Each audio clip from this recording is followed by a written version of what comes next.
লিখে যিসকল বড়োলেণ্ড মুভমেণ্টত মাৰ্চাছ হৈছিলে সিহঁতক শ্ৰদ্ধাঞ্জলি জনোৱাটো আমাৰ সকলো ৰাইজৰ দায়িত্ব। সেইকাৰণে আমি সকলোৱে একেলগে মিলি পেলাই আমি আজি ইয়াত এতিয়া ছেকেণ্ড প্ৰগ্ৰাম শ্ৰদ্ধাঞ্জলি জনাই আছোঁ। ইয়াৰ পিছত আমাৰ চেৰেমনিয়েল ডিষ্ট্ৰিবিউশ্যন প্ৰগ্ৰাম আছে 5টা গেৰাণ্টিৰ ওপৰত, সেইটো আমি আৰম্ভ কৰিম। ইয়াৰ পিছত চিফ গেষ্ট আহি পাব আমাৰ অসমৰ মুখ্যমন্ত্ৰী ডক্টৰ হেমন্ত বিশ্ব শৰ্মা ডাঙৰীয়া। এইখিনি ফাৰ্ষ্ট গেৰাণ্টিত কি থাকিব যিহেতু আপুনি 5টা গেৰাণ্টিত আমাৰ আছে যেনিবা লেণ্ড পাট্টা দিয়া সকলো জাতি জনগোষ্ঠীকে। ইয়াৰ পিছত আছে আমাৰ ছেল্ফ হেল্প গ্ৰুপসকলক আৰ্থিক সাহায্য দিয়া। ইয়াৰ পিছত আছে গৰীব দুখীয়াসকলক আৰ্থিক সাহায্য দিয়া।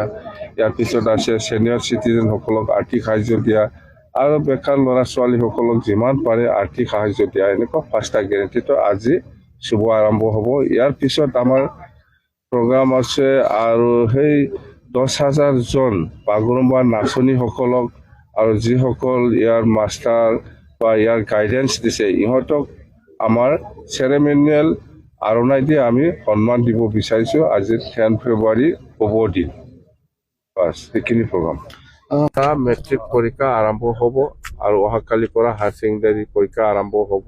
সেইকাৰণে আমি প্ৰত্যেকটা ডিষ্ট্ৰিক্ট হেডকোৱাৰ্টাৰ আৰু চাব ডিভিজন হেডকোৱাৰ্টাৰক আমাৰ যিটো আজি 10 ফেব্ৰুৱাৰী চেলিব্ৰেশ্যন হ'ব সেইটো যাতে পৰীক্ষা চেণ্টাৰৰ পৰা দূৰত হয়, যাতে শিক্ষাৰ্থীসকলে একো ডিষ্টাৰ্ব নাপায় তাৰ কাৰণে আমি ডিৰেকশ্যন দিয়া আছে।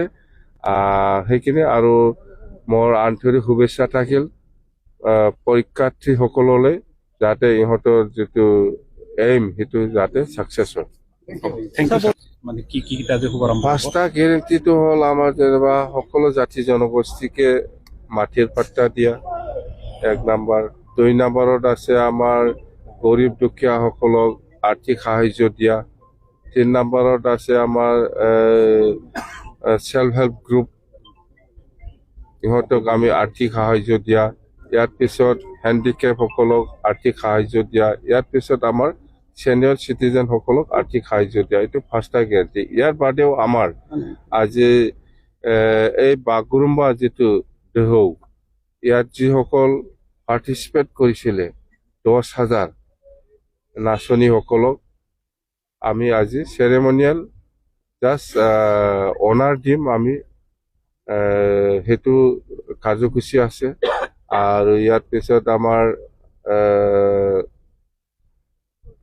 কিছু এৱাৰ্ড আছে, স্পৰ্টছৰ এৱাৰ্ড আছে আৰু লিটাৰাৰী এইবিলাক এৱাৰ্ড আছে। মুঠতে এইবিলাক গোটেই কাৰ্যসূচীবিলাক আমি চিফ মিনিষ্টাৰ ডাঙৰীয়া অহা আগতে আমি এইবিলাক শেষ কৰি ল'ম। ইয়াৰ পিছত আমাৰ চিফ মিনিষ্টাৰ ডাঙৰীয়া অহাৰ পিছত মেইন পাব্লিক মিটিংটো হ'ব।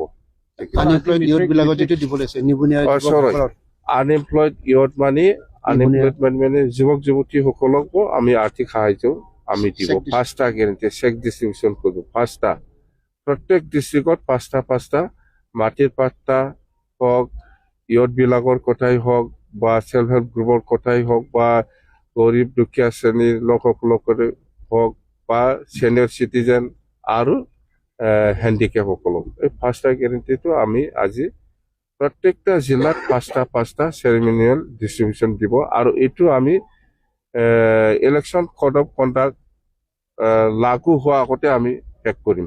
এইটো আমি যিটো গম পাই আছোঁ যেনিবা মাৰ্চৰ প্ৰথম সপ্তাহতে ইলেকশ্যনৰ কোড অফ কণ্ডাক্ট লাগু হ'ব পাৰে। সেইকাৰণে ফেব্ৰুৱাৰীৰ ভিতৰতে আমাৰ এই যেনিবা 100 crore যুৱক যুৱতীসকলক পইচা দিয়া, আৰ্থিক সাহায্য দিয়া বা আমাৰ মাটিৰ পাট্টা দিয়া আৰু আমাৰ হাতত আছে গৰীব দুখীয়াসকলক আৰ্থিক সাহায্য দিয়া, ছিনিয়ৰ চিটিজেনসকলক আৰ্থিক সাহায্য দিয়া।